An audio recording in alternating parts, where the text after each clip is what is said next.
I think I'm going to help you see in the context of the Governor's Broadband Task Force, which has membership on it from industry, a significant membership from industry, significant membership from the nonprofit community, and significant representation from the counties and cities as well.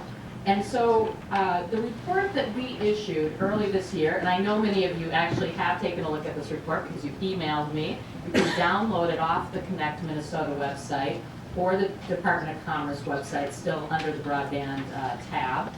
It has the legislative recommendations, and I want to compliment Representative Simonson on bringing forward this portion of the legislative recommendations. I see many champions of other portions of the legislative recommendations around the table, particularly the sales tax issue as well. And so I want to thank you for that. We think that in our study of the issue over the past 3 years, that to be able to make the state statutory broadband goals by 2015, we are going to be short, but we can make a difference this year with wise investment of making sure there is a matching fund available to reach the over 500,000 Minnesotans who are underserved and unserved by broadband today, actually unserved by broadband today.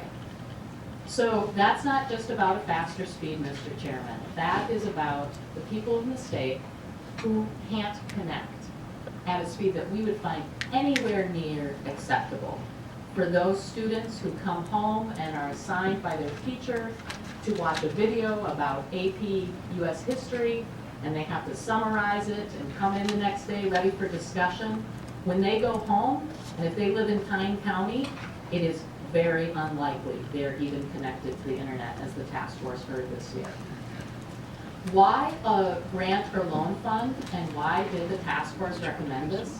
It's because those dollars that you might invest, one-time dollars, no tails, this is not a situation where you have to worry about the out years of expenditure on these particular monies, can be partnered with private dollars, can be partnered with private dollars from providers, philanthropic donations, which I think was an important part of the Winona County project, actually. I'm sure if Mr. Evans were up here again, he'd say they got a significant philanthropic donation to begin that project. It wasn't public money, but it was money from the outside.